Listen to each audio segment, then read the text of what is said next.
Friends, welcome to Akshara jobs zone. Friends, ఇవాళ వీడియోలో polytechnic counselling షెడ్యూల్లో మార్పుకు సంబంధించిన అప్డేట్ తెలుసుకుందామండి.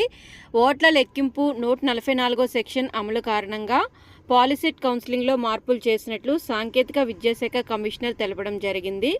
జూన్ 2 వరకు ఉన్న ఫీజు చెల్లింపు, ధృవపత్రాల పరిశీలన ప్రక్రియలో ఎలాంటి మార్పులు లేవని, జూన్ 3వ తేదీన నిర్వహించవలసిన దాన్ని 6వ తేదీకి మార్చినట్లుగా తెలపడం జరిగిందండి. జూన్ 7 నుంచి జూన్ 10వ తేదీ వరకు కళాశాలలు, కోర్సులకు వెబ్ ఆప్షన్స్ నమోదు చేసుకోవచ్చని తెలపడం జరిగింది. జూన్ 11వ తేదీన వెబ్ ఆప్షన్స్ చేంజ్ చేసుకునేందుకు అవకాశం అయితే ఉంటుందని, 13వ తేదీన సీట్స్ అలాట్మెంట్ పూర్తి చేస్తామని తెలపడం జరిగింది. జూన్ 14 నుంచి 19 వరకు కళాశాలల్లో చేరాల్సి ఉంటుందని, తరగతులు 14 నుంచే ప్రారంభమవుతాయని స్పష్టం చేశారు. ఫ్రెండ్స్, ఇలాంటి లేటెస్ట్ అప్డేట్స్ మరిన్ని తెలుసుకునేందుకు గాను మా ఛానల్ని తప్పకుండా సబ్స్క్రైబ్ చేసుకోండి. Friends, thank you for watching.